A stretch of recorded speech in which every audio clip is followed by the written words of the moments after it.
आंथ' कचिं लायाखैमोन आं न'आवनो फरायदों आंनिया टाइम टेबोलबो गैया नाजानाय थायोब्ला जाफुंसारनो हायैनि जेबो बाथ्रा फैया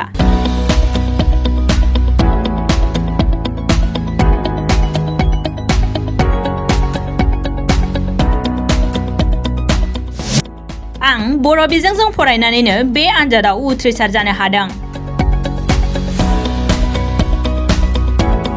आं बर' मिडियामजों फरायनायब्लाबो आरो आं थारमाने आरो हाबा जानाय आरो आं फोरोंगिरि हिसाबैबो खामानि मावगासिनो दङ बेयाव आङो जाथावैब्लाबो नाजायोब्लादि जानो हायो आं बेखौ मोनसे फोथायनाय मोननो हादों सरन नार्जारी बिथांजों लोगोसे आंनि बिसिया आंखौ मददथि होबोदों आं सरन नार्जारी बे बिथाङा दा भिडिअ जानानै दङ बिथांनि जेब्ला भिडिअखौ नायो अब्ला आङो बिराद इन्सपिरेसन मोन्दोंमोन बिथाङा सासे बर' मिडियाम आरो 3rd डिभिजनाव पास जानाय मानसि बे हिसाबै बिथांनि इन्सपिरेसनानो आंनि मोनसे थुलुंगा हिसाबै आरो नैथियावथ' आङो आंनि बिसिखौ बुंनांगोन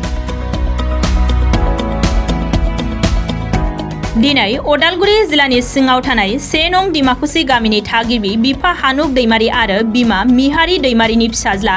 जिरेन दैमारीया थांनाय 2020 मायथाइयाव आसाम सुबुं सिबिथाइ आयगनि मैया फिथाइ फोसावनायाव उथ्रिसार जानो हानानै आसाम नाङैनो बर' हारिजों लोगोसे फैबाय थानाय इयुन जोलैफोरनो थुलुंगाखां लाबोनो हानाया थारैनो बाखनायथाव जानायखौ नुनो मोननाय जादों लोगोसे बिथाङा खौरांगिरिफोरनि सिगाङाव बुंथिना होदों दि बर' बिजोंजों फरायनानैब्लाबो उथ्रिसार जानो हानानै गावखौनो गोजोननाय मोनदों आरो नाजानाय थायोब्लानो बयबो सुबुङा जाफुंसार जानो हायो लोगोसे बिथांनि उथ्रिसार जानो हानायखौ गोजोननाय मोननानै अदालगुरि जिल्ला एबसुनि आफादगिरि आरो डिमाकुसि दखरा एबसुनि आफादगिरि नेहाथारिजों लोगोसे ओनसोलनि रायजो राजाफोरखौबो बरायनायखौ नुनो मोनदों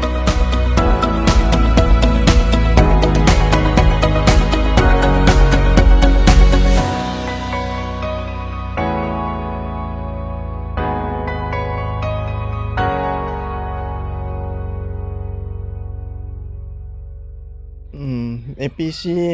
आनजादाव उथ्रिनानै आङो गोजोननाय मोन्दों मानोना आं बर' मिडियामजों फरायनायब्लाबो आरो आं थारमाने आरो हाबा जानाय आरो आं फोरोंगिरि हिसाबैबो खामानि मावगासिनो दङ बेयाव आङो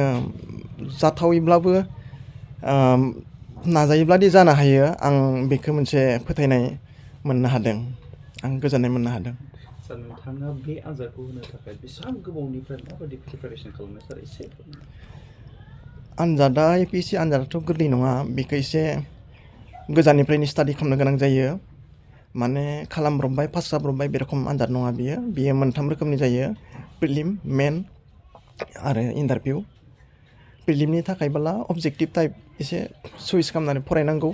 मेननि थाखायबा डिसक्रिप्टिभ आरो भाइभायाथ' मटामटि फ्रेन्डलि माने टकिं बेबायदि जायो आरो मटामटि आंनि साननायाव 1.5 बोसोरसो मोजां जुदि स्टाडि खालामोब्ला माने बे आनजादखौ उथ्रिनो हागोन आरो जोंनि ओनसोलाव गोबां लाइमोनफोरा माखासे MA BA बेबायदि खालामनानै ओरैनो गोग्लैसोना दं दा बिथांमोना जुदि नैबे एग्जामाव बाहागो लानोब्ला नोंथाङा बेफोरखौ मा खावलायगोन आंनि हालाबोथ' बेनो आंबो माब्लाबानो MA पास जानायसो खिन्थु आंहा मोनसे भुल धारना दङमोन माने फैसा होयोब्लासो पास जायो होननानै दा आङो रिसेन्टलि जिथु सिनारिअ नुदों फैसा होआब्लाबो पास जायो बेवखायनो आङो जेनेबा 2018 मायथाइयाव एसे फरायाब्लाबो होदोंमोन बेयाव आङो क्वालिफाइड जायाखिसै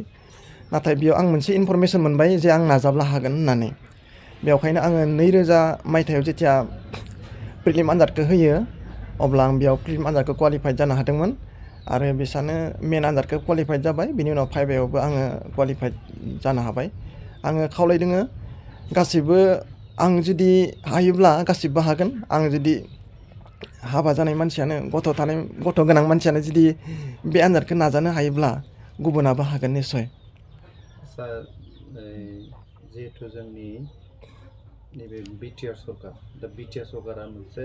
मिशन 50-50 होननायनि थ्रुयै जोंनि माखासे लाइमोनफोरखौ नैबे APSc UPSc कचिंनि थाखाय गुबुन रायजोआव दैथायहरदों दा बै हाबानि सोमोन्दै नोंथांनि मोन्दांथिया आंथ' कचिं लायाखैमोन आं न'आवनो फरायदों आंनिया टाइम टेबोलबो गैया जि टाइम मोनो आं बेयावनो फरायखायो आंनि फरायनाया थारमाने एकदम माने मा कागज मोनो आं बेखौनो फरायो आनखि आं न'आव लाबोनाय फिथा जुनाय कागजखौ सिन्था फरायो बातरि कागजखौ दा UPSc बा APScनि थाखाय जुदि कचिं लायोबालाय आइडिया मोनो आरो जुदि रां रुफा थाखा फैसा दङब्ला बा सुबिदाफोर दङब्ला लानाया मोजां जेसेस्थ' आइडिया मोनो जोबथारनायाव मोनसे सोंथि साननोसिम जे जिहेतु नोंथाङा दिनै बे उथ्रिसार जानायनि आन्दोआव बांसिन नोंथांखौ सोर हेल्प खालामगासिनो आंखौ स्पेसियेलि